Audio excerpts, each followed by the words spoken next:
On behalf of our family, I want to thank all of you for being here today to celebrate my grandfather's life.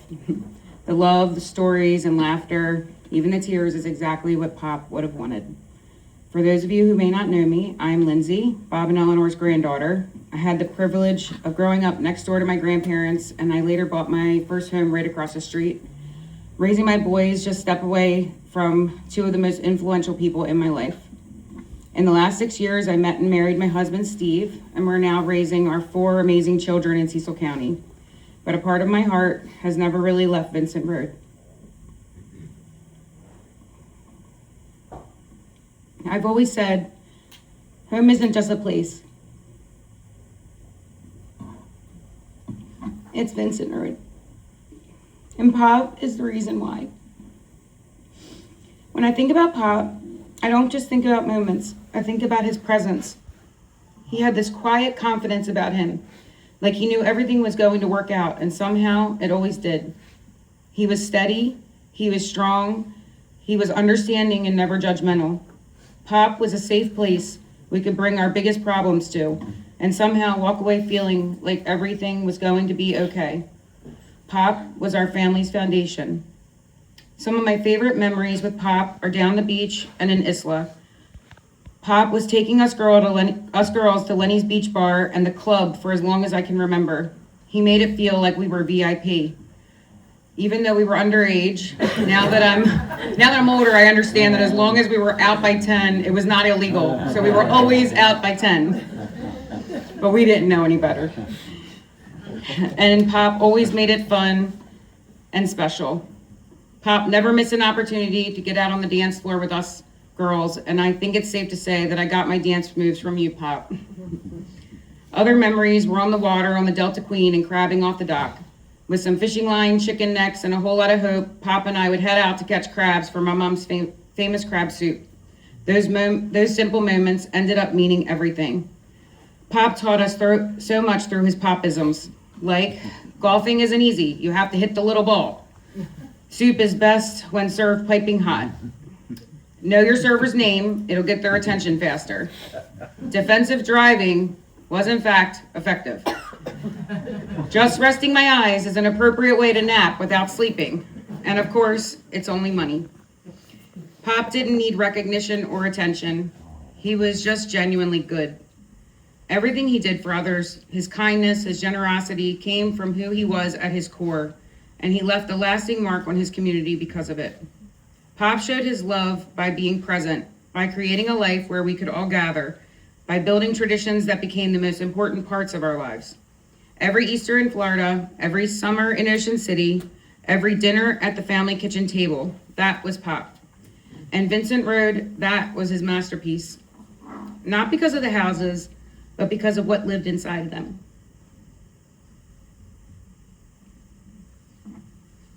Generations, memories, laughter.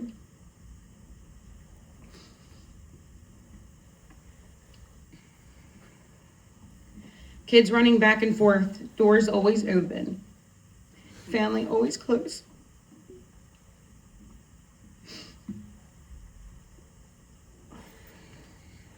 Renee, stop. You're making me cry.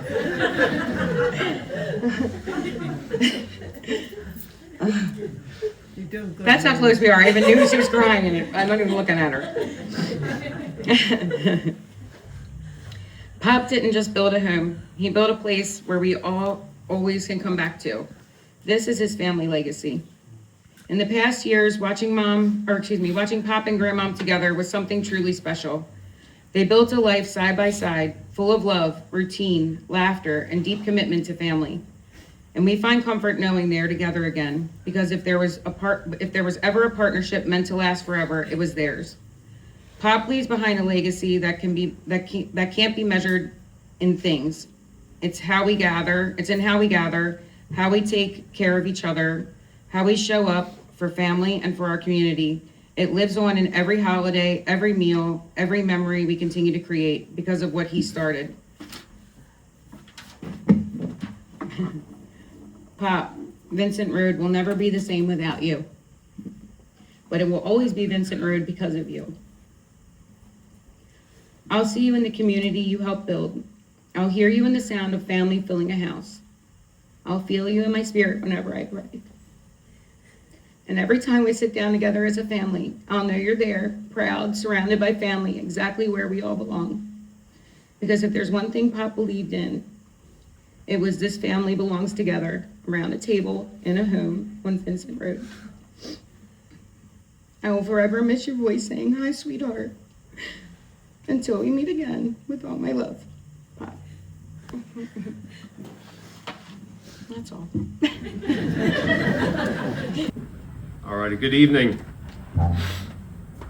So my name is Bob Romadka. I'm one of Bob's grandchildren. And as all of you know, my grandfather was one of the best people in the world. And, I was not planning on that. He was also one of the best grandfathers in the world. I'm here tonight to tell you a story that someone told me about 11 years ago that it was all about how he saved someone's life. And I always said, if given the opportunity to speak after he passes, I wanted to tell this story. So hopefully I do it justice. Before I do that, however, I have to give you some insight on what it's like being named after my grandfather. As I mentioned, I'm one of Bob's grandsons. My name is Robert Romadka III. I was named after my dad, who was named after my grandfather. And just like my grandfather or my dad, my nickname is Bobby or Bob. If you know anything about this family, there's about 100 different Bobs. If you've ever called into the house on Vincent Road and asked for Bob, it would take them about 20 minutes to figure out who you're calling for. And Lord help you if your name is Bob and you're calling into the house asking for Bob. It takes them 10 minutes to figure out who you are and who you're calling for. Which is why I was given the nickname Little Bobby. However, there have been plenty of times where I've called into the house to talk to my grandfather, and we're 10 minutes into the conversation and we're talking about the golf course or whatever, and he goes, "Oh, is this Little Bobby? I thought it was Junior." "Nope, Little Bobby, Pop." So my grandfather had a bunch of nicknames: Bob to most, Pop to his family, and to a lot of people in the area, the Judge. So having the name Romadka in Essex comes with a decent amount of recognition. It's even more recognizable when you have the exact same name as my grandfather. This has meant that a week has not gone by in my life that I'm not mistaken for him, or upon meeting someone new, they tell me one of his many legacies, whether that's his involvement with CCBC, the hospital, the chamber, and the list goes on and on. So for example, over the last couple years, much like my grandfather, I've gotten very involved with the chamber and the Essex Community Development Corporation. I can't tell you how many times upon meeting a member of the chamber who we've been emailing with, when I walk into their building and they see my face, there's a huge look of disappointment. And they say, "Oh, I thought I was meeting with the judge." I go, "Nope, just Little Bobby." I can't tell you how many times I've met strangers and the conversation almost always follows the same script. I say, "Hey, I'm nice to meet you. I'm Bobby Romadka." And they give me this little look and they say, "Any relation to the judge?" "Yes, sir." "Yes, ma'am." And then they go on to tell me one of his many legacies, usually the chamber, the hospital, the college, etc. And I've never been bothered by it whatsoever. My dad and I talk about it all the time. It happens every day, every week. So when you hear the same thing on a weekly basis, your whole life, you get pretty used to it. And at this point, at 36 years old, I kind of have it down to a science. Anytime I meet someone new and I give them my name, Bobby Romadka, if they start giving me this look, I know without fail it's going to be followed up with, "Any relation to the judge?" And then I know without fail they're going to mention one of his known legacies. However, 11 years ago, I learned of a legacy that forever changed my view of my grandfather. I was bartending in Ocean City, Maryland at the Clarion under Dr. Berger. And it was a slow day. I had one guest. And this guy and I start talking. He's about 50, 60 years old. And I tell him, "Hey, I'm from Essex." And he goes, "I'm from Essex." And I go, "Oh, well, my name's Bobby Romadka." And he starts looking at me. And I go, "Here it comes." And without cue, he says, "Any relation to the judge?" I say, "Yes, sir. That's my grandfather." So meanwhile, I'm thinking, what's he going to say next? The college, the hospital? And he says, "Well, your grandfather saved my life." And I said, well, I haven't heard that one before, so please tell. And he said, well, growing up, I got into a lot of trouble when I was arrested and in and out of jail because I knew how to work the system. And so I'd go in, I'd do the same song and dance, get out, be out in the streets. So he said, I got arrested one time and I'm going before this judge. It's a new judge, Judge Bob Romadka.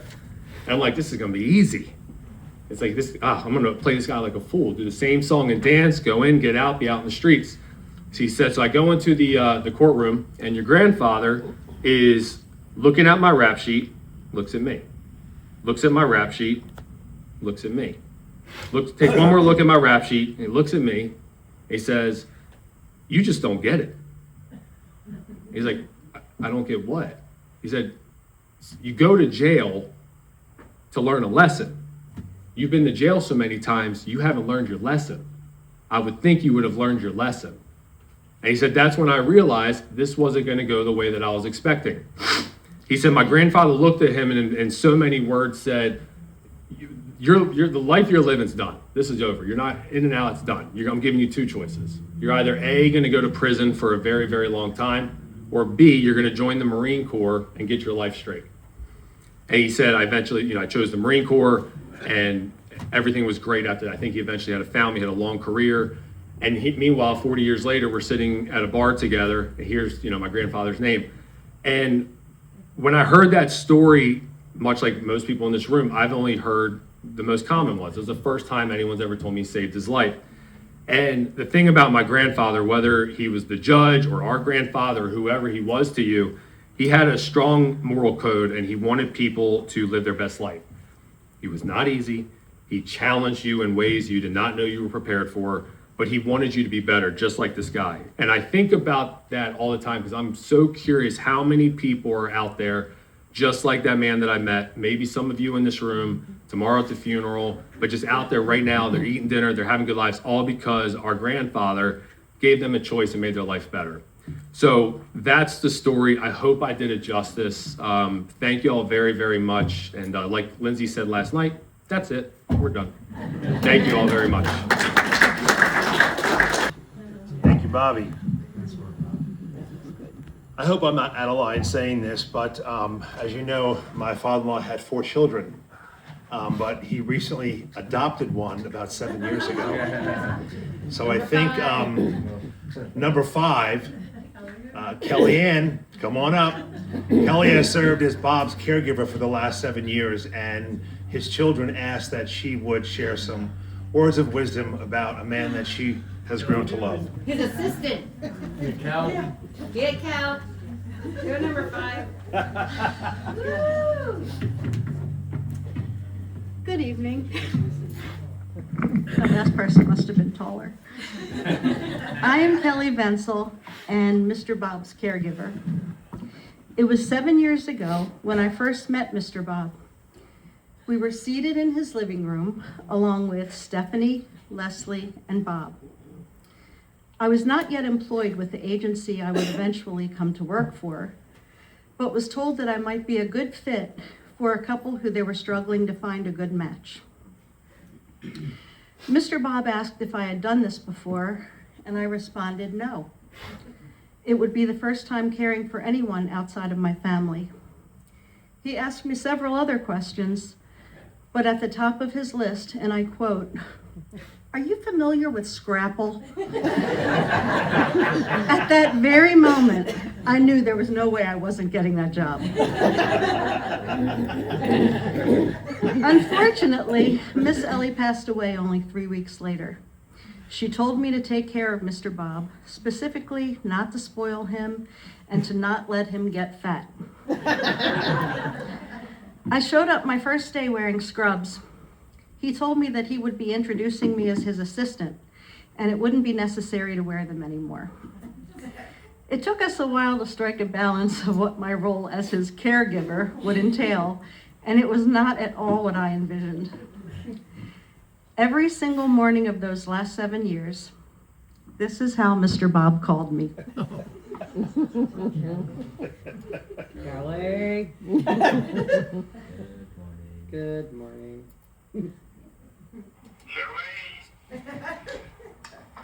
Good morning, Mr. Bob.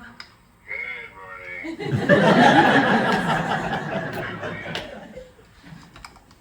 Good morning, Mr. Bob. Good morning. Emily? Good morning, Mr. Bob. Good morning. Emily? You get the idea. It hasn't changed, and my daughter told me to admit this, but I won't. I have almost 50 recordings of it. And even the tempo has been consistent. I would then go into his room, and right before he'd get out of bed, I'd pick up the calendar to go over the day's events. Once I put his compression stockings on him, we were off to the races. Momentum was key. He had a yellow legal pad on which he logged things he wanted to accomplish and the people associated with them. This was just the background music to his already filled calendar. He never procrastinated. If he wanted to talk to any one of you, and you know who you are, he'd have me first send an email to let you know that he wanted to speak with you. He'd wait 5 minutes. He'd ask me if there was a response. Then he called your office, and if he didn't get an answer, left a voicemail.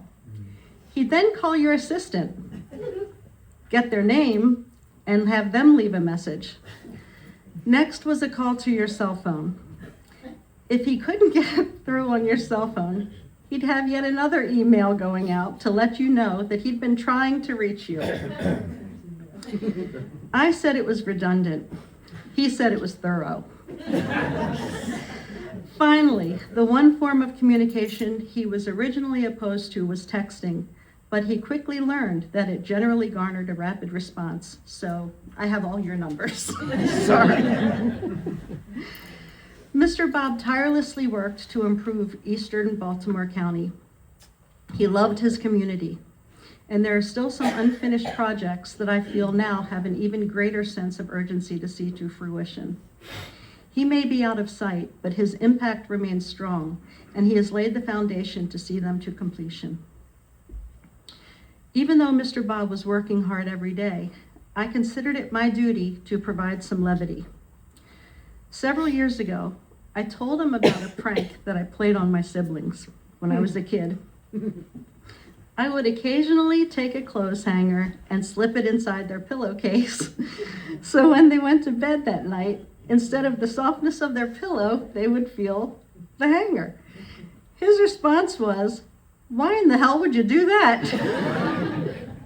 I told him because I thought it was funny, and he just shook his head. So I began putting hangers in Mr. Bob's pillowcase. I did it once or twice a week for 2 years without him ever mentioning a word. Then one morning on his bedside table was the hanger from the night before. As soon as I saw it, I asked what it was doing there. And he gave me a look and said, "You know." And then I said, "Why have you never mentioned it before?" And his response cracked me up. "I didn't want to give you the satisfaction."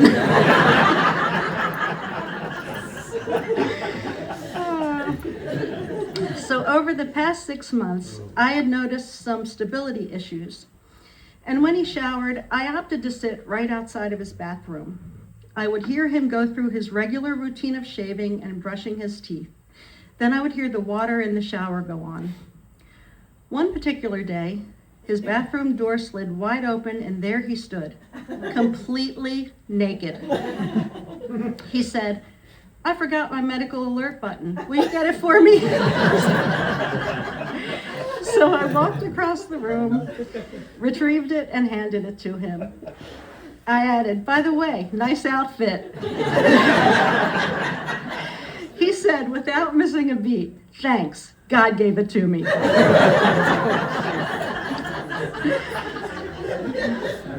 I've witnessed what happens when a hardworking, determined, persistent man, combined with compassion, fairness, and kindness, can get accomplished.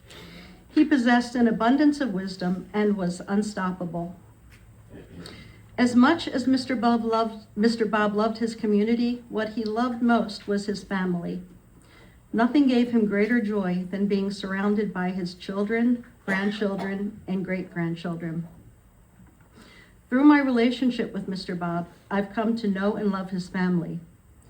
They have accepted me and treated me like one of their own. We happily celebrate each other's joys and successes and support each other when times aren't as joyful. And this is one of those times. As I watched Mr. Bob take his final breath at 5:17 p.m. this past Monday, I witnessed many levels of selflessness. His children loved him enough to let go. He loved them enough to bravely face death with grace and courage. And today we are all here in support of the Romadka family as they begin this new chapter of life without their beloved patriarch. Rest in peace, Mr. Bob. I did not slip a hanger in your pillowcase. Thank you.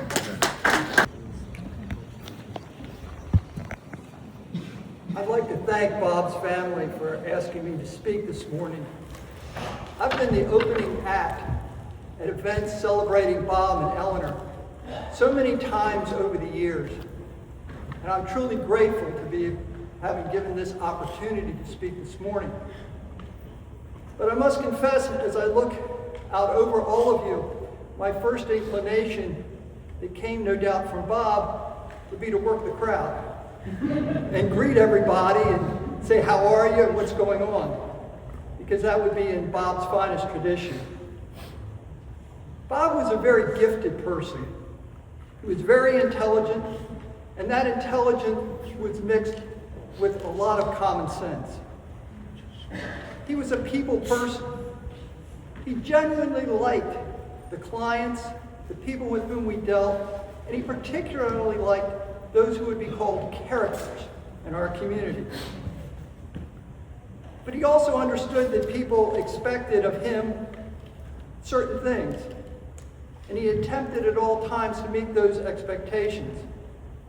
As a lawyer representing clients, he understood that clients had a certain image of their attorneys. We had to look like skilled lawyers, not slick, but dressed appropriately and were being well groomed. Bob had a standing appointment with his barber and was a very sharp dresser, as most of you know. Early in my work with Bob, I showed up to the office in a sweater and tie to have a meeting with a client. Bob took me aside. Johnny said, clients expect their attorneys to be a bit older and polished. The clients can wear anything they want.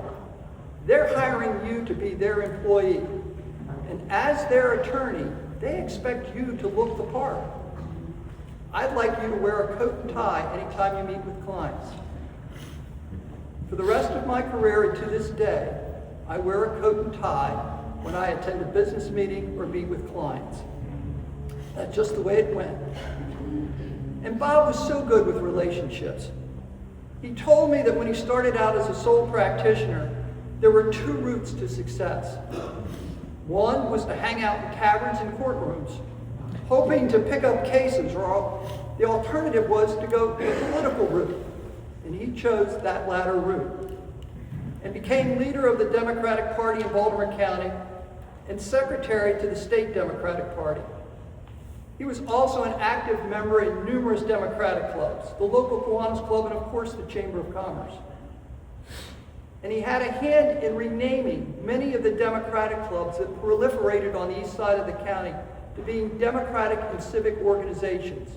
Because he said it's not enough for a Democratic club to just go out and support the party and its candidates. It also had to support the community. And there were numerous other groups in which he participated. But what he was really able to do was to network the people in these groups and clubs to assist in backing projects in which he was interested. It did not hurt either Bob's community efforts or his law practice that Eleanor, his wife, came from such a large family. And because of that large family, there were a lot of referrals in business.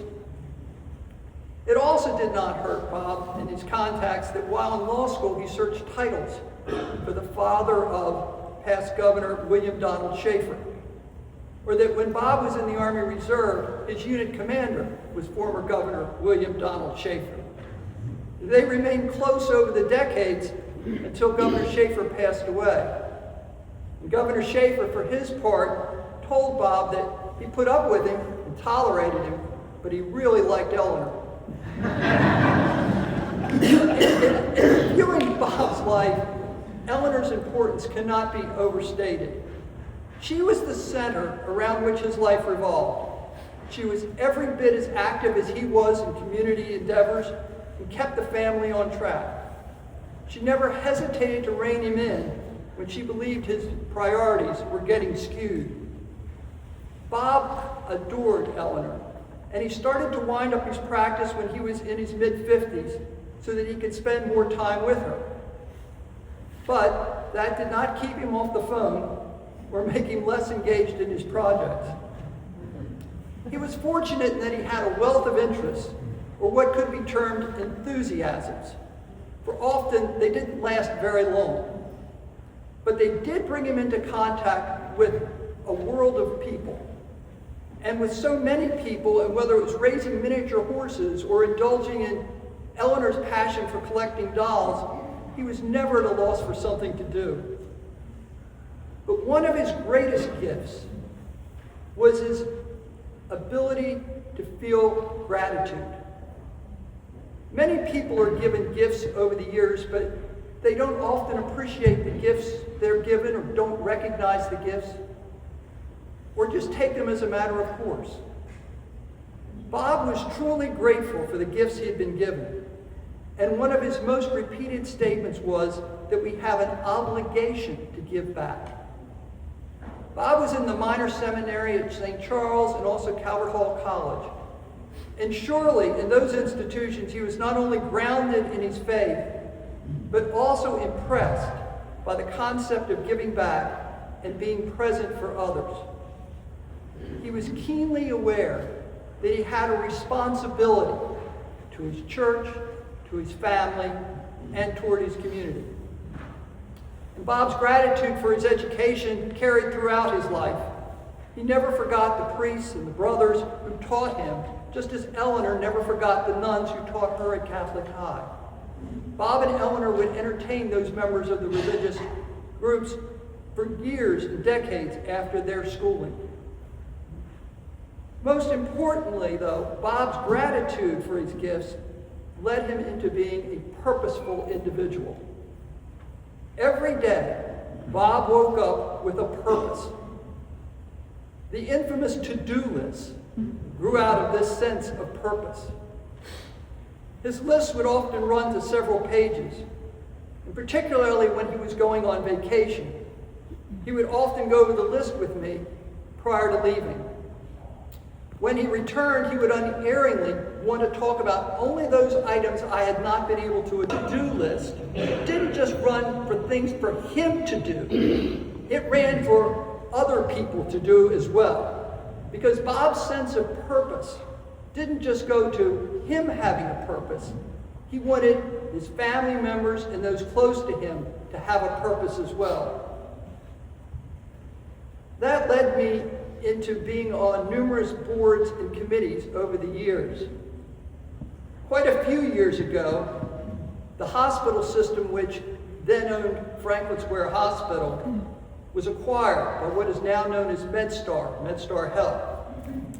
MedStar acquired both Franklin Square and Church Hospital, which was located on South Broadway in Baltimore City, at about the same time, and then they promptly closed Church Hospital. Franklin Square at the time was struggling financially, and its reputation had suffered in the community. And Bob was really concerned over what was going to become of it, and whether MedStar truly appreciated the importance of Franklin Square to the east side of Baltimore County. Now, MedStar had recently appointed Patricia Smythe to be chairman of its board of directors. And Pat Smythe was the eldest daughter of the late Henry Knott.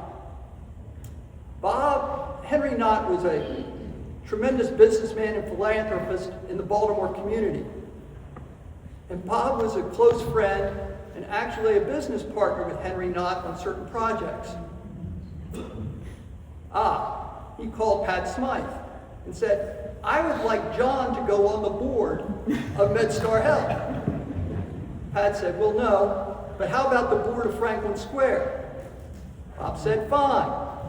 Bob then came into my office and said, John, I have a marvelous opportunity for you. You're going to go on the board of Franklin Square Hospital. Well, that turned out to be the highlight of my professional career. But over the years, there were a lot of boards and committees on which I served, which Bob had seen as opportunities for me to basically participate in community life and to do. People of real purpose like Bob are scarce. People who have a purpose every single day are even more rare. And when that purpose is channeled toward improving the lives of others and of the community, you can turn them into be useful people. There are a lot of good people in this world, and a lot of people are good companions and good workers. But being a useful person who contributes to the quality of life of a community on a day-to-day basis is not only rare, it's outstanding. And Bob was such a person. His purpose centered around the church, his family, and community projects. The projects changed over time, but up to the last day of his life, Bob had things he wanted to wrap up and pass on to others. He did not want to leave this world with projects undone, or at least undirected. And we see the results of that purposeful pursuit of life in so many ways.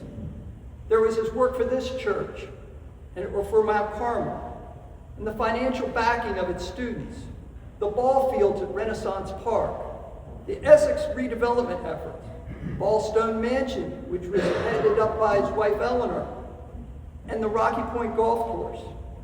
There was his work on behalf of the Community College of Baltimore County and MedStar Franklin Square Hospital Center and the Bar Association of Baltimore County. But what made Bob's commitment to these institutions was so special was that they extended over such a long period of time. The Bar Association, at its recent annual banquet, recognized Bob as the senior past president of the bar. He was past president of the Bar Association 50 years ago. But he was being recognized not because he was a past president of the Bar Association, and not because he was so long-lived, but because over the past 50 years since he had been president, he remained active with that Bar Association.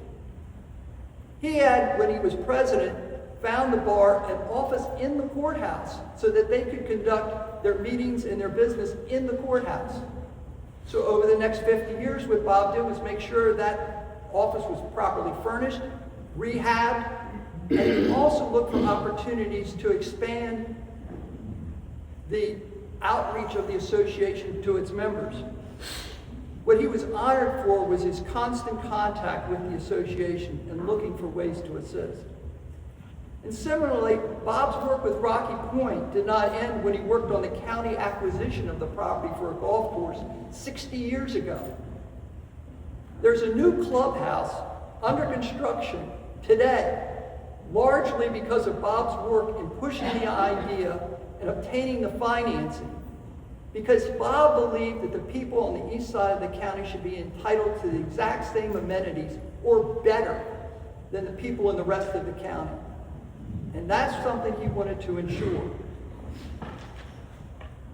And of course, as long as I can remember, Bob worked on Essex redevelopment projects as a primary focus of his endeavor.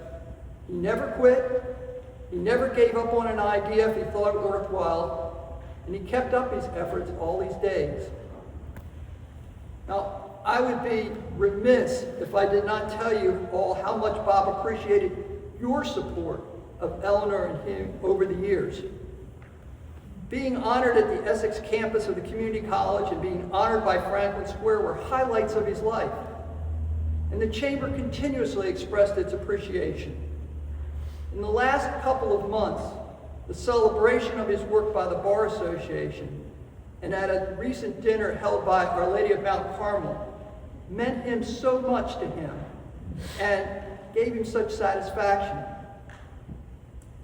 But Bob's greatest gift to us are not the brick and mortar projects, nor the example he set for us, but rather the knowledge that his passing is not the end of the things in which he believed, or the beneficial projects for which he advocated. Part of Bob's purpose was to have us envision how things could be made better. And more than that, how those visions could be achieved.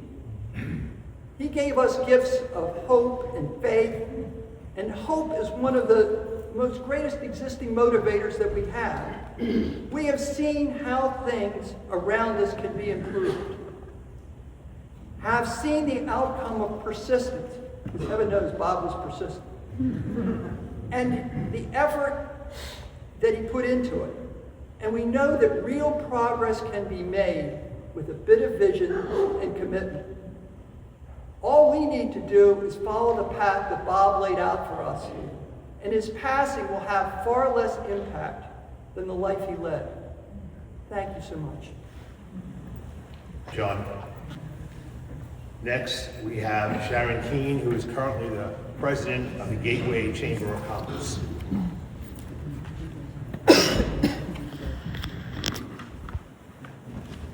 Good morning. I'll try not to say too much of what John said already, but you said it very well, John. Thank you so much for inviting me to be here today. Standing here today, I keep thinking it feels really strange talking about Bob instead of talking with him, because for nearly 11 years, I talked to Bob almost every day. Standing here today, our conversations, when he called, we had rhythm to all of our conversations. At first he'd ask, "What's new?" And then without fail, like John said, came the to-do list. So it's nice to know, John, that you, and I guess you too, Stu, probably had your own to-do lists. And for a long time, I thought that was just our thing, that I was somehow uniquely assigned to carry out Bob's daily plans. But then I also spoke with Gail Adams, a longtime chamber volunteer, and she smiled and she said, "Oh no, I got the to-do lists too." And then she said, "I wonder if God knows Bob is probably bringing a to-do list to heaven." And honestly, I think we all know the answer to that. Bob didn't just live life, he organized it. He moved things forward. He believed things could get done, and more importantly, that we could get things done together. Now, I'll admit, we didn't always approach things the same way. I like to work from the bottom up. Bob, he started at the top. Always. Why work your way up the ladder when you can just call the person at the top of it? And he did. We applied for grants once, and we were told that we didn't receive it. And I thought, well, that's disappointing. And Bob thought, that's unacceptable. And he picked up the phone, and he kept picking it up until we received every single penny we had asked for. That was Bob. He had a state and county officials on speed dial. And if you're wondering, no, email is not an acceptable form of communication. If you wanted to get something done with Bob, you picked up the phone. And if he called me hun, I knew things were okay. And if he didn't, well, I knew I was in trouble. But the truth is, we did get a lot done together. Bob cared deeply about Essex and Eastern Baltimore County. This was his home, his place where he built his law practice, raised his family, and invested so much of his life. His commitment to that community started early in the 1950s, when civic life in Essex depended on people like Bob to step up and lead. He was one of the founders of the chamber. For the first 30 years, it operated out of his law office, and I just learned that Stephanie was working in the office helping to keep all the files together as well. So he served as the perpetual secretary, keeping the records, organizing efforts, and quietly ensuring that everything ran smoothly. He never needed a title like president. Bob didn't lead for recognition. He led by making things happen. He saw the chamber as both an instrument of change and a consistent voice for the community. He was deeply involved in the civic organizations, political groups, service groups, and had a rare ability to bring people together behind meaningful projects. John mentioned a couple of those, but Essex Day was one of those efforts, as were Ballstone and Rocky Point Park, projects he shared with Eleanor. For decades, he worked to revitalize Central Essex, often frustrated by absentee landlords, but never discouraged. Bob also understood that real lasting change meant focusing on the fundamentals. Under his influence, the Chamber became deeply engaged in education and housing, recognizing that the community's well-being depended on strong schools and stable neighborhoods. Our Chamber became the first, and perhaps the only, chamber to partner with schools and community organizations to promote stability for students, reducing the number of children moving from school to school during the year. He worked on issues in Riverdale, Tall Trees, and Kingsley Park, once considered among the most challenged communities in the county, which have since been transformed into open space and vibrant neighborhoods.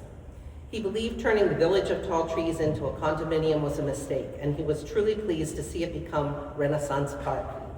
About 8 years ago, when Cliff O'Connell came to Bob with concerns about Essex, Bob didn't hesitate. He brought in the Chamber immediately, and along with Sam Weaver and others, we created a task force that tackled everything from rats and trash to graffiti, overgrowth, abandoned cars, and potholes. And then, because it was Bob, it didn't stop there. With the help of incredible partners and the support of the county and state, we restored brickwork, thank you, Bob Kaminsky, replaced benches, trash cans, and lampposts, planted gardens and trees, and hung banners that brought pride back to the streets. We even replaced the Essex Cube, yes, the one that sparked some debate, with a beautiful new sculpture that truly reflects the community. Bob's vision was to bring people together, so there were farmers markets, movie nights, and concerts in the park.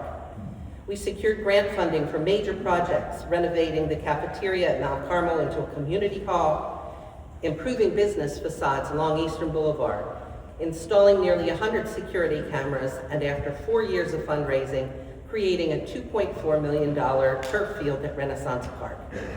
And Bob, I haven't forgotten, I'm still working on getting more amenities there.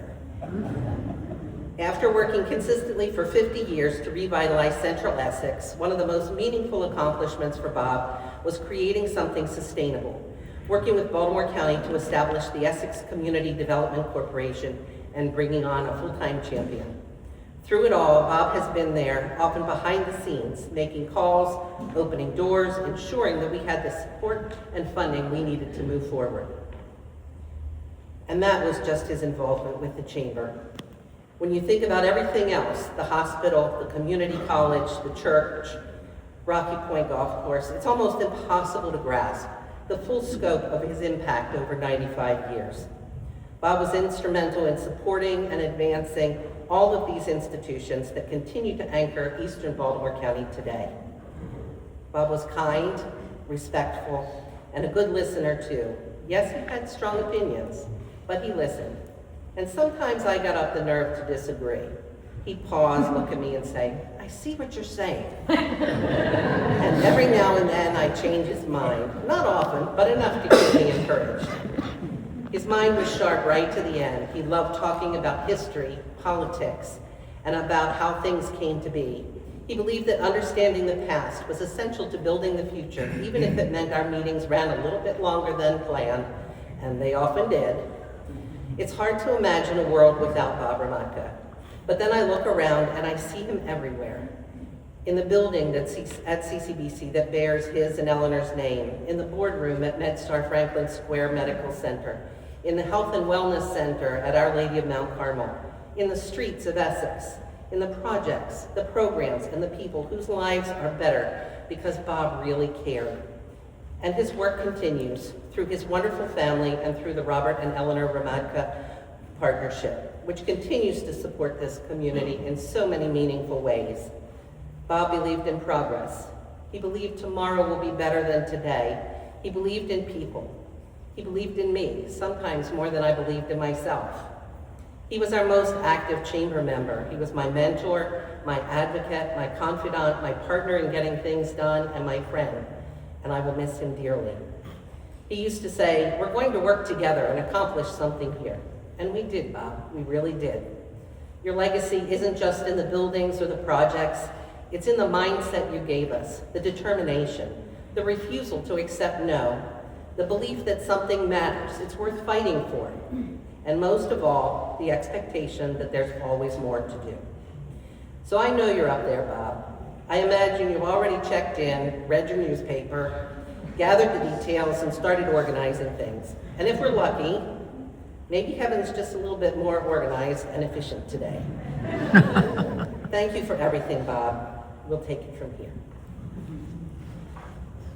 I'm Dr. Stu Levine, president of MedStar Franklin Square Medical Center and current board chair of the Chesapeake Gateway Chamber of Commerce.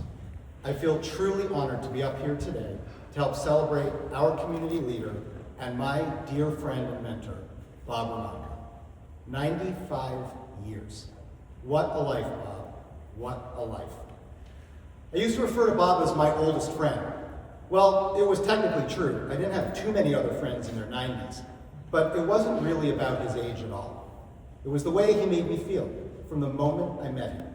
His disarming smile, his calm voice, his wry sense of humor, the way he dispensed advice and wisdom, the way he listened. Once you were in, and you were family. I started my current role at the hospital at the end of March of 2020, right at the start of the COVID pandemic. I think everybody remembers what a stressful time that was. A few days in, Bob called. He said he was calling to check in with me, to introduce himself, and to wish me well. He told me that he had heard nice things about me, it's a bonus, and he was rooting for me to succeed. He said that he was there for me for anything I needed. And then he told me how excited he was that I was a physician and how that was a first for the hospital. That would be the first of many afternoon phone calls from Bob over the years.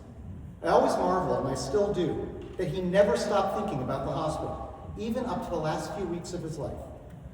He would call me with suggestions for potential board members, about politicians I needed to call or meet. He'd call with recommendations on community and county meetings and events that he thought that I should attend. He called with ideas for further collaboration between the hospital and the community college.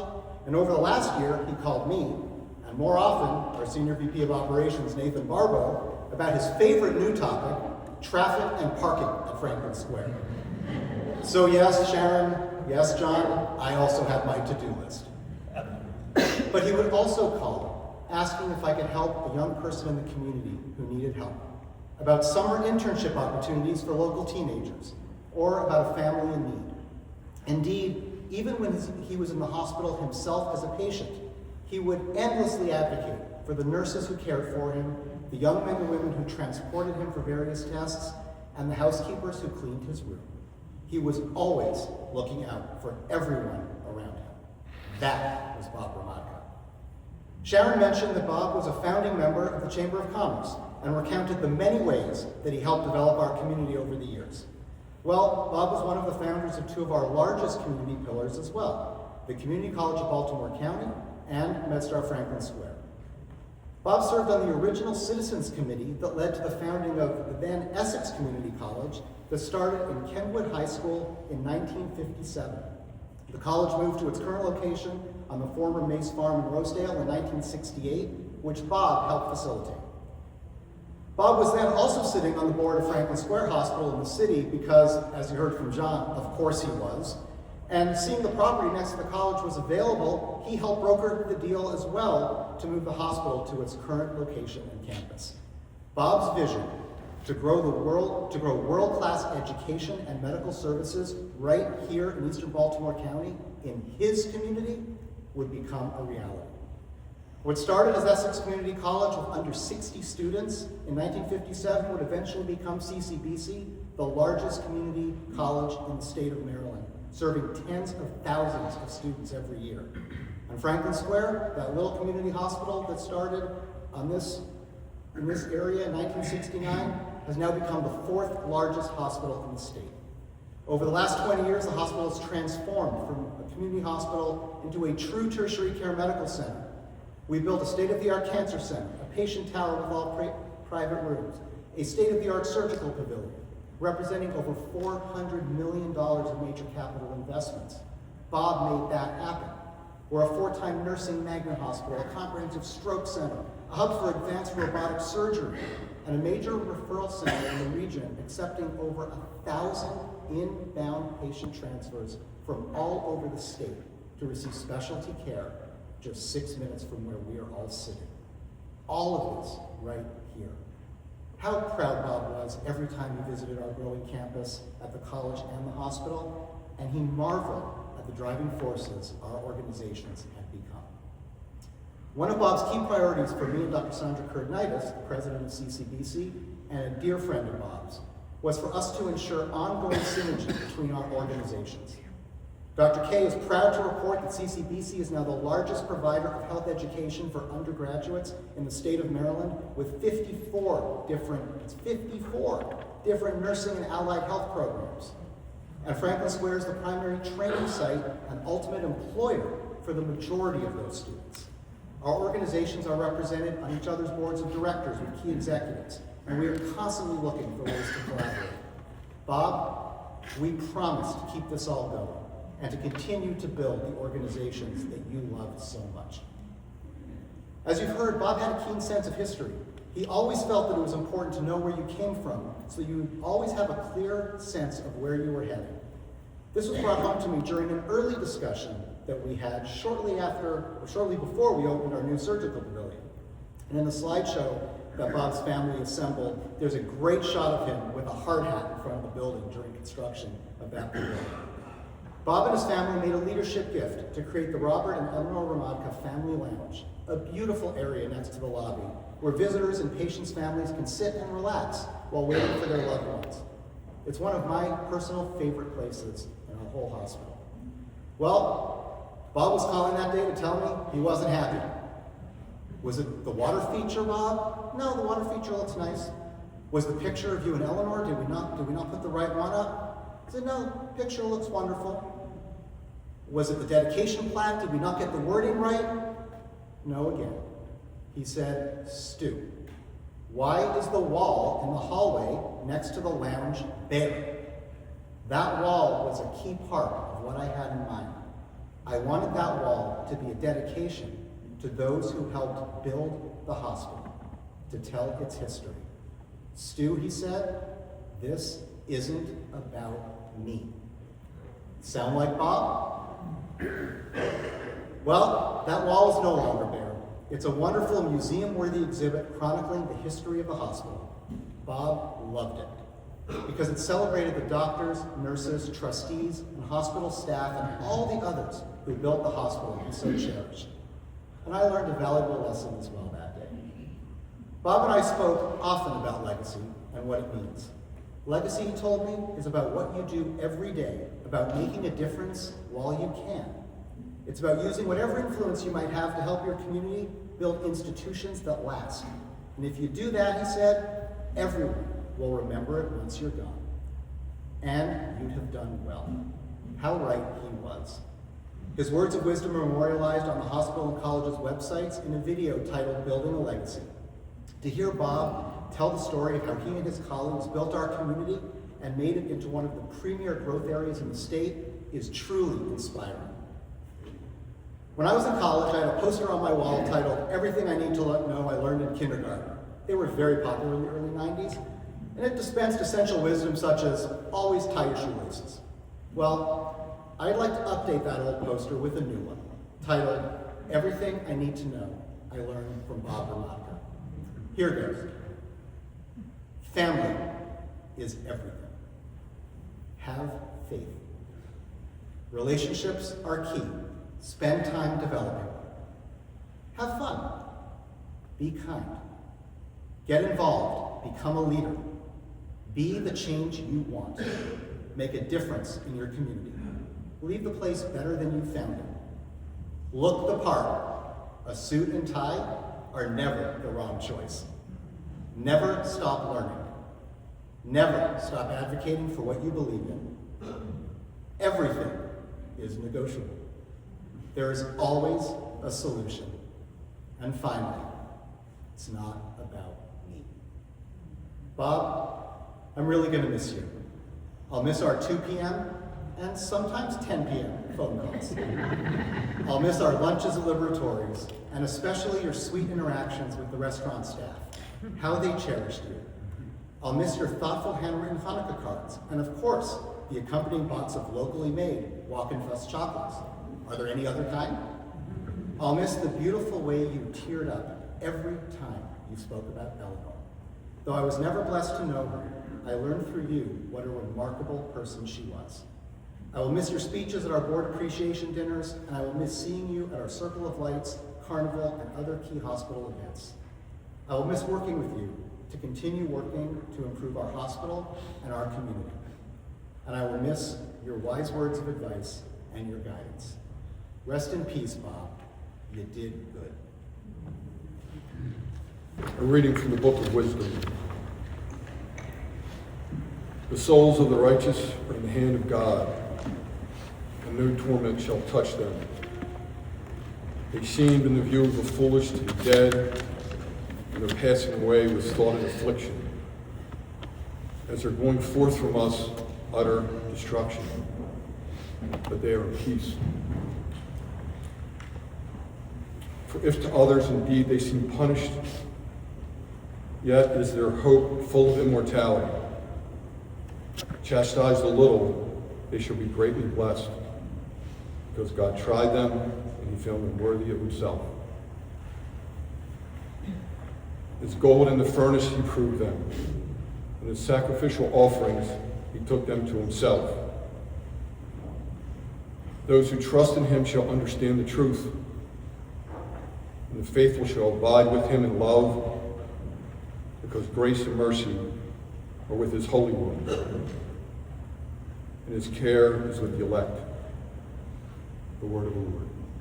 Thanks be to God. A reading from the letter of Paul to the Romans. None of us lives for oneself, and no one dies for oneself. For if we live for the Lord, and if we die for the Lord. So then, whether we live or die, we are the Lord's. For this is why Christ died and came to life, that he might be Lord of both the dead and the living. For we shall all stand before the judgment seat of God, for it is written, As I live, says the Lord, every knee shall bend before me, and every tongue shall give praise to God. So then each of us shall give an account of himself to God. The word of the Lord. Thanks be to God. Who in baptism was given the pledge of eternal life, that he may now be admitted to the company of the saints. We pray to the Lord. Lord, hear our prayer. For Pop, who ate the body of Christ, the bread of life, that he may be raised up on the last day, we pray to the Lord. Lord, hear our prayer. For the family and friends of Pop, that they may be consoled in their grief by the Lord, who wept at the death of his friend Lazarus, we pray to the Lord. Lord, hear our prayer. For our deceased relatives and friends, and for all those who have helped us, that they may have the reward of their goodness, we pray to the Lord. Lord, hear our prayer. For those who have fallen asleep in the hope of rising again, that they may see God face to face, we pray to the Lord. Lord, hear our prayer. For all of us assembled here to worship in faith, that we may be gathered together again in God's kingdom, we pray to the Lord.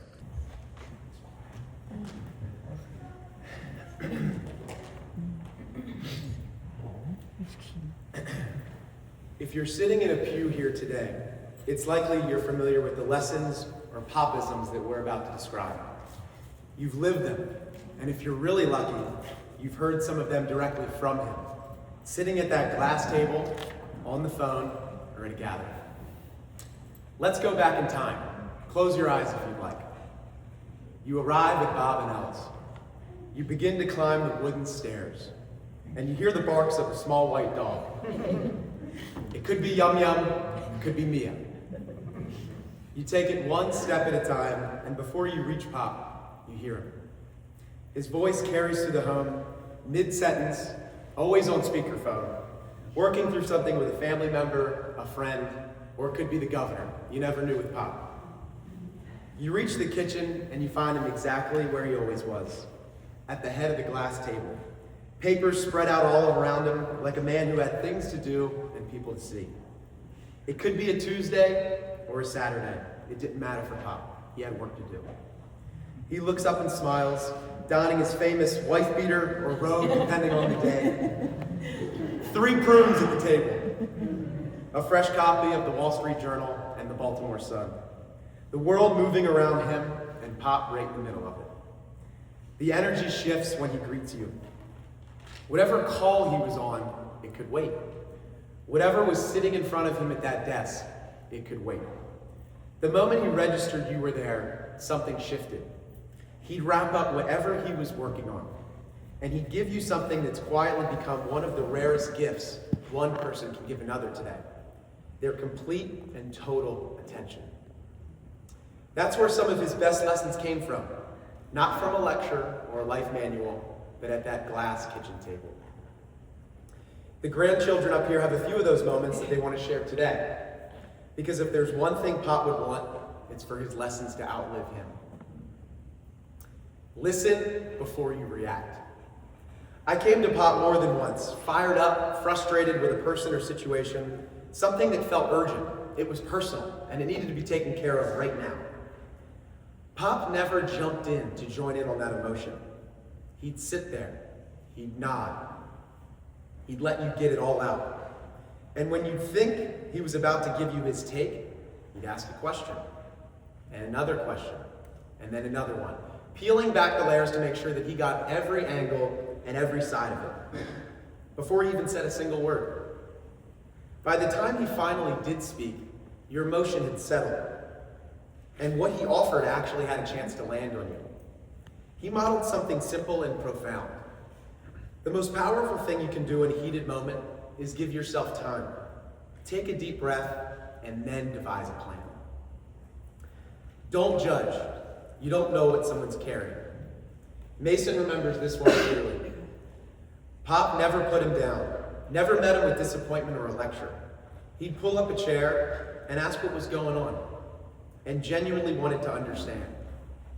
No judgment, just curiosity and care. Pop knew that the people who seemed to be the most difficult are often the ones carrying the most weight. He gave people the benefit of the doubt, not because he was naive, but because he was wise enough to know that he didn't have the whole story. Let go of the grudge. TJ came to Pop with a business situation that would have made most people, in TJ's words, want to burn everything down. A partner was stealing from him, and the anger was justified. But Pop steered him in a somewhat different direction. Don't make it personal.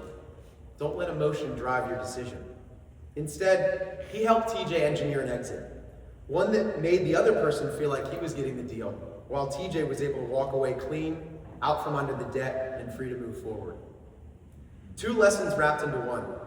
Holding a grudge doesn't just cost you emotionally, it costs you strategically. And your energy, your time, your peace of mind, those are worth protecting. It's only money. A classic Pop line, right up there with use it in good health. But the money line had a meaning deeper than its comedic surface. Pop's outlook on money helped Catherine put it all in perspective for her. He taught her by example that one could have money, be generous with it, and still show humility. That money doesn't define someone's worth, and it certainly doesn't compensate for being unkind or disrespectful. After all, it's only money. Invest in yourself. Earn it. Pop believed in putting in the work, whether in the classroom or the marketplace. Haley felt it every time they talked about school. His encouragement wasn't loud, it was consistent. But Pop also knew belief had to be backed by action. When Bobby came to him about starting a business, Pop didn't sugarcoat it. Don't rely on family. Go find strangers. They're the ones that'll prove what you're actually worth. The same lesson, 2 conversations. The world rewards those who show up and earn. Show up for your people. Macy doesn't remember Pop through any single piece of advice. She remembers him through the way he showed up. His smile, his presence at every family gathering. The stories, the cheering, the singing, the accordion. He had a way of pulling everyone together just by being in the room. You're trying to keep it all together. Brandy knelt at Pop's bedside near the end and told him she was torn. She needed to go back to school, but she was afraid. Afraid of missing something. Afraid of not being there. And she asked him what he thought. And Pop looked up at her and simply said, "You're trying to keep it all together." 7 words, and in those 7 words, everything she needed. He saw her. He understood.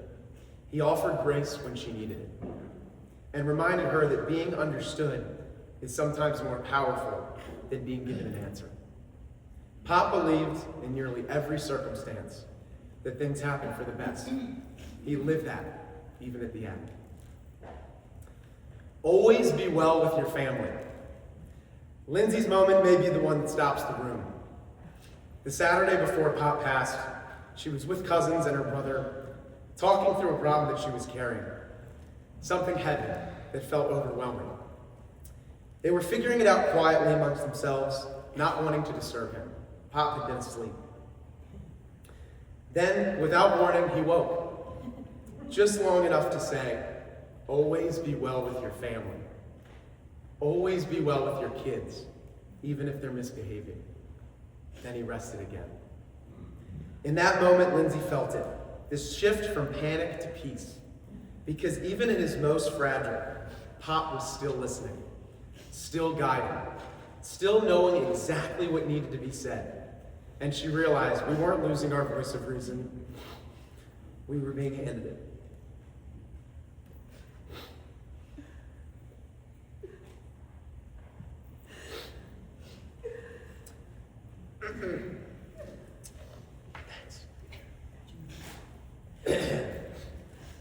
Pop has left his seat at the glass table.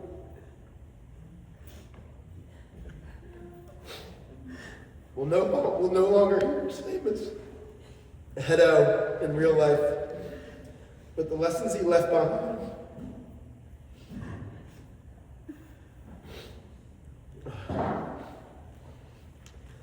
But the lessons he left behind in the words of his grandchildren, in the moments that seemed small at the time, but it turned out to be everything, those aren't going anywhere. They're going to stay with us. Listen before you react. Don't judge what you don't understand. Let go of the grudge. It's only money. Invest in yourself. Show up for your people. And keep it all together one day at a time. And above all else, always be well with your family. Rest easy, Pop. We've got it from here.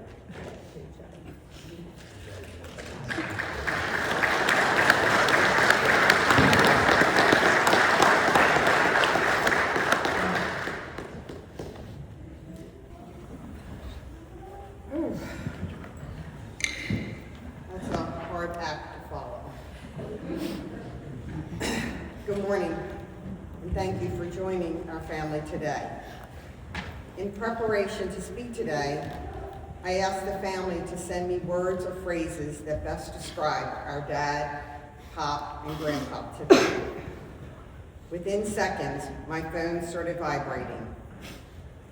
Steadfast, dependable, curious, wise, grounded and gracious, selfless, lover of people, gentle, focused, kindly, godly, brilliant, compassion, fair, a great listener, open-minded, a great dancer, sense of humor, calm, steady, and honorable, confident, role model, diplomatic, fun-loving, intelligent, the negotiator, the closer, unconditionally loving, curious, detail-oriented, considerate, gentle,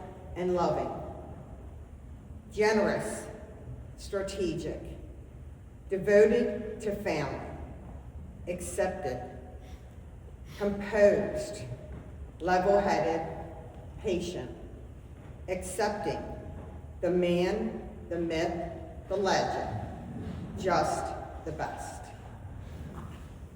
The words that come to my mind are teacher of life and mentor.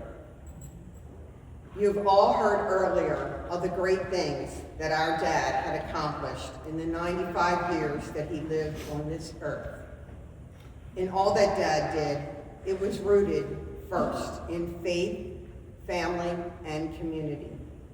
As his children, we simply got the best part of him. Our childhood was full of love, laughter, and gentle guidance. If there was something that we wanted, there was always a discussion about why we wanted it, what it meant to us, and then how to achieve getting it. As a young girl, my want was simply a pony.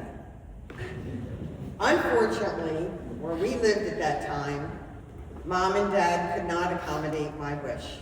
However, every night when Dad tucked Les and I into bed, and we would get on our knees and say our prayers, my last prayer was to ask for God to bring me my pony. Dad made that wish come true, and many more when we moved our family to our home on Vincent Road. After the house was built, the next thing was a barn that Les and I filled with our show horses over our teenage and young adult years. Every weekend, Dad would help us load up the horses for our show, get ready for the day, then find a shady spot to sit, open his briefcase, and work, all the while cheering us on. He was always at the exit when we would come out, ribbon or not, telling us how great we did. That love and support never wavered, even when Les and I opened our miniature horse farm. Dad and Mom were front and center to all the activities that took place on Vincent Road. They loved that we all lived next door to each other and shared every day with us, kids, the grandkids, and then the great-grandchildren. We shared family dinners with lively discussions and laughter. It was an opportunity our dad took to share his perspective of what was happening in our daily day and world events. We soaked up those moments because he was always so well-rounded in his opinions, easily seeing both sides to every situation. He was very hard to argue with. As young adults, both our parents helped us open our mobile home park business, which we ran as a family business for almost 40 years. Our parents recognized that we each had a talent that we could use in forming a successful business and encouraged us to be the very best in that field. Dad's one rule was that we had to have a partnership meeting every month. He said, and I quote, "When you walk into that meeting, you are business partners. When you leave that meeting, you are brothers and sisters." We followed that rule and were able to grow an incredible business with our parents attending every meeting with us as they shared their own perspective as things came up. As a young attorney, my dad had invested in local commercial real estate with Henry Knott and Mark Botsaris. Dad always believed that you should invest in your community. From that investment, he opened the Romadka Family Limited Partnership. That entity was for the sole purpose of donating back to the community. As far back as I can remember, Mom and Dad were always helping someone or build a building. A lot of times, this was done with no recognition until much later in their life, when groups insisted that they be recognized for their efforts. We were always so proud of them. They taught us life lessons as we learned by their examples. As you heard earlier, Dad was involved in so many organizations throughout his life. He stayed active until February 23rd with the last entry on his yellow legal pad, indicating who he had to call that day or what he wanted to get accomplished. If you knew Dad, then you knew he was the best negotiator out there. He had a knack for getting things done and never accepting a roadblock. Even in our own family, if one of us kids wanted something, he made sure we accomplished it by teaching us the best route to it. Dad's saying was, there is always a way, and God bless him, he figured it out and took you along showing you the way. Our dad was the busiest 95-year-old you will ever know. He never stopped wanting to make our lives and the community better. If he had a thought, then someone was getting a phone call. And then the ball started rolling until it was accomplished. My husband David and I were honored to be Dad's roommates for the last 7 years. Every day he lived by that calendar, checking off his to-do lists with meetings, luncheons, dinners, and phone calls. To this day, we still have 2 phone lines and a fax line. Dad never wanted anyone to call the house and get a busy signal. Our house phone never stopped ringing. And at times I would say, GD that phone. Dad's reply was, hey, when that phone stops ringing, then I have lost my purpose and will no longer be here. And he was right. The silence in our house the last month has been deafening. On May 28, 2019, after years of health issues, our beautiful mother passed.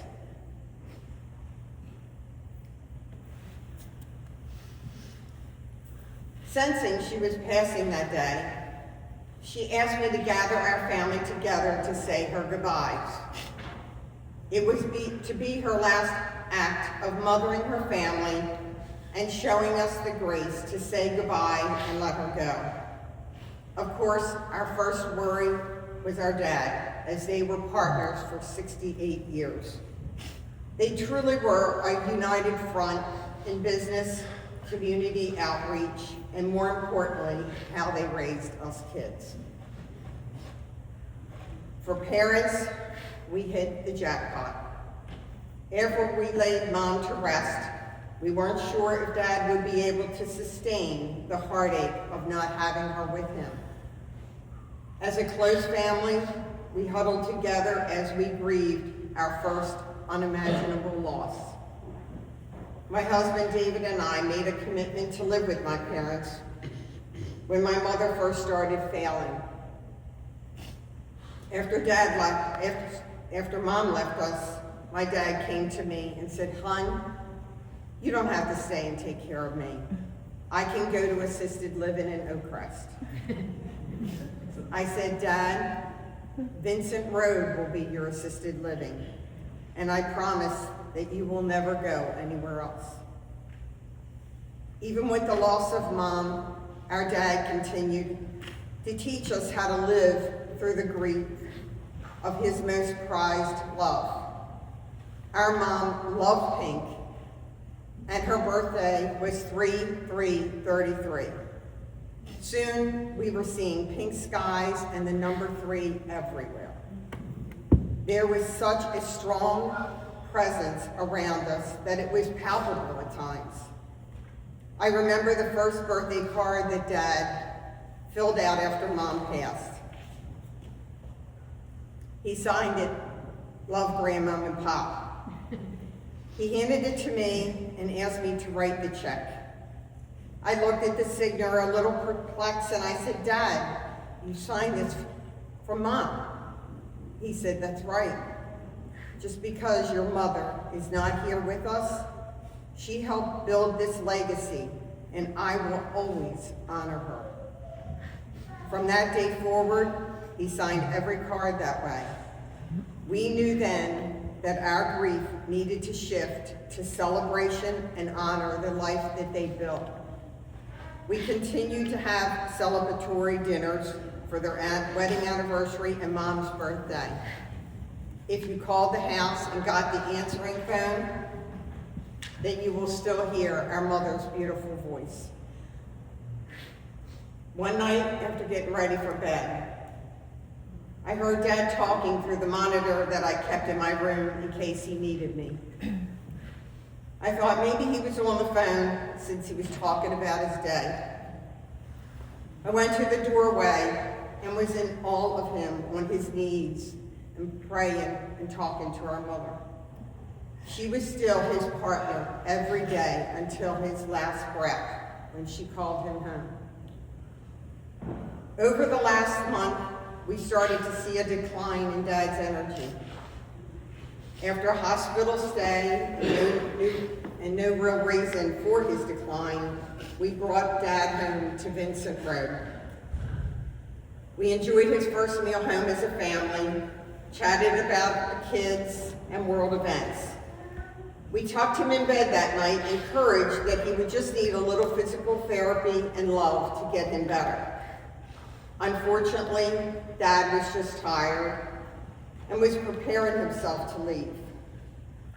He was peaceful and calm, and when he was awake, it was with a smile, a "Hi, hon, I love you." He greeted his close friends and thanked them for coming to visit. Dad was always such a gentleman. We gathered all the grands and the great-grandchildren last weekend as we sensed it was getting closer for him. To our surprise, he rallied, and we spent the weekend sharing memories, laughter, listening, and hanging on to every word he said to us. He continued to be so loving and comforting to each of us. His last message to his grandchildren was to be well with their children even when they make mistakes. I've thought a lot about that message since Dad passed, and looking back on our childhood, there was never a time, good, bad, or indifferent, that we did not have Dad's unconditional love. I know the kids will carry that message in their hearts forever. After all the kids left on Sunday and the house became quiet with just my siblings, and in my conversations with him, it was clear he knew he was dying and that he would be reunited with our mother. That gave us great comfort to know that he was not afraid, but was embracing his next purpose in heaven. There was a shift that night, and by the next day, things started changing. By noon, it was clear that Dad would be leaving us. We gathered around, said prayers, and encouraged him to look for Mom, promising him that we would always be together, just as he taught us. At 5:17, Dad took his last breath. There was such an overwhelming sense of peace in his room. Dad had taught us his last lesson over the last 2 weeks at home.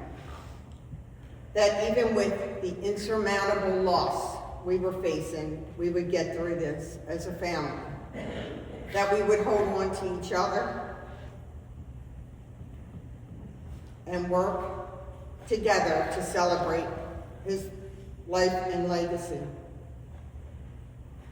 Since Dad had become unwell, we have felt all the love, prayers, and support from our extended family, friends, and community. Since March 23rd, excuse me, there has been an incredible outpouring of grief that has been shared. Dad was never going to live long enough. If you are sitting in this church with us, no doubt you have been witness to this incredible man. So today, we will celebrate through our tears and be thankful for everything Dad accomplished through his faith, family, and community. On behalf of my siblings, Jean, Bob, Leslie, our spouses, grandchildren, and great-grandchildren, we thank you for being with us. A special thank you to Dr. Goldman and Dr. Saeed for your friendship and medical care that you have given to Dad over the years. Your daily phone messages help sustain us these last several weeks. To Dr. Stu Levin, the many doctors, nurses, and technicians of MedStar Franklin Square for your devotion to Dad's care, friendship, and well-being. To Joe Moran and Steve Birch for your friendship, monthly luncheons and dinners. These dates were always a highlight for Dad. He was always excited to plan for the next one. To John Gontram, law partner, confidant, messenger, doer of all Dad's deeds when asked, but more importantly, friend, who he entrusted to help guide us kids when he would not be here. We can't thank you enough. To our Kelly, there truly are no words for the love, compassion, and care you have given to Dad the last 7 years. You have become such an important part of our family, and we will forever be grateful to you. To all the community and political leaders, our hope is that you will continue to see the value in pursuing the projects that our Dad was so compassionate about. That like our family, you learn by his example and history that you should always make decisions based on integrity and what best serves your community. Earlier, I spoke of asking all the kids, grandkids, and grandchildren to send me a word that best described Dad. The word that resonated the most was hero. Thank you.